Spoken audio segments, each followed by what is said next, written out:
兄弟，這就是你說的嬌妻嗎？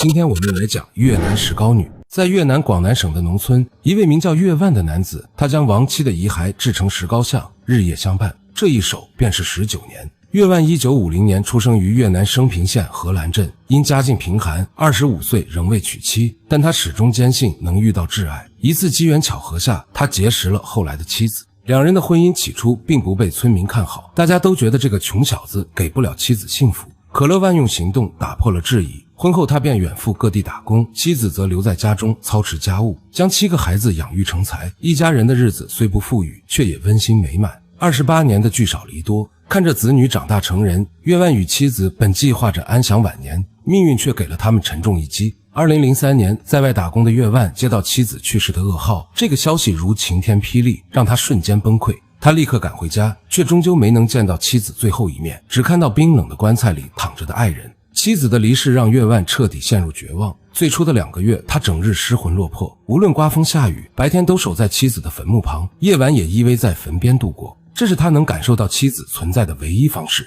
可他的舉動卻不被子女理解，孩子們認為他打擾了母親的亡靈，禁止他再去墳地。執拗的越萬並未妥協，他瞞着家人挖通了通往墓地的通道，還在妻子墓穴旁開洞，只為能更近距離地陪伴妻子。在親戚的勸說下，越萬一度平復情緒，回歸正常生活，但對妻子的思念從未消減。一個更大膽的想法在他心中萌生，挖開墳墓，將妻子的遺骸帶回家。他瞞着家人，帶着工具來到墳前，興奮地向妻子訴說自己的計劃，隨後小心翼翼地挖出妻子的遺骸，用袋子裝好帶回了家。因妻子去世僅1年半，棺材依舊完好。越萬挖完後將墳墓恢復原樣，生怕被子女發現。回到家後，越萬買來石膏和工具，将妻子的遺骸裹上石膏，制作成與妻子樣貌相似的石膏像。他還給石膏像化妝，穿上妻子生前的衣服，將其擺放在床上。此後，他每日抱着石膏像喃喃自語。在他心中，妻子以這樣的方式復活了，兩人又能朝夕相伴。越萬的舉動很快在村裡引發軒然大波，子女得知後勃然大怒，認為他讓母親無法入土為安，要求他將遺骸葬回墳墓，卻遭到越萬的堅決拒絕。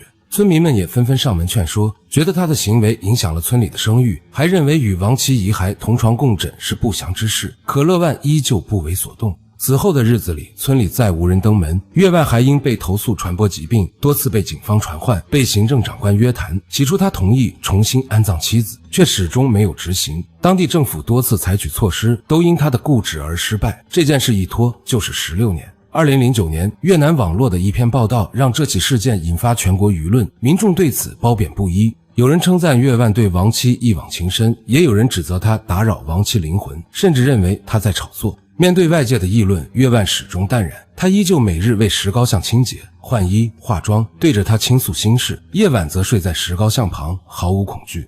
時光流轉，到2020年，70歲的越萬依舊守着與妻子共同生活的老屋，靠着田地的微薄收入度日，身邊沒有親友往來。2021年，越萬身患重病，只能依靠輪椅生活，子女和當地政府多次勸說他將妻子遺骸安葬，搬到城裡養老，都被他拒絕。2022年，失去勞動能力的越萬只能依靠7個子女贍養，生活由年幼的孫輩照料，但他依舊堅守着老屋，不願離開妻子的石膏像。在一次採訪中，越萬坦言，妻子活着時沒穿過一件好衣服，我現在做很多漂亮衣服補償她，每隔2天就給她換一身。人們覺得我瘋了，可我相信她永遠在我身邊，我要與她的屍體白頭偕老。越萬的行為或許不被世俗理解，甚至違背常理，但這份跨越生死的痴情是他對愛情最執着的表達。每個人對愛情的詮釋不同，越萬選擇用自己的方式守護摯愛，即便孤獨一生也從未动搖。這份不被認可的堅守，藏着最純粹的思念與深情，也讓人們對愛情的模樣有了更深刻的思考。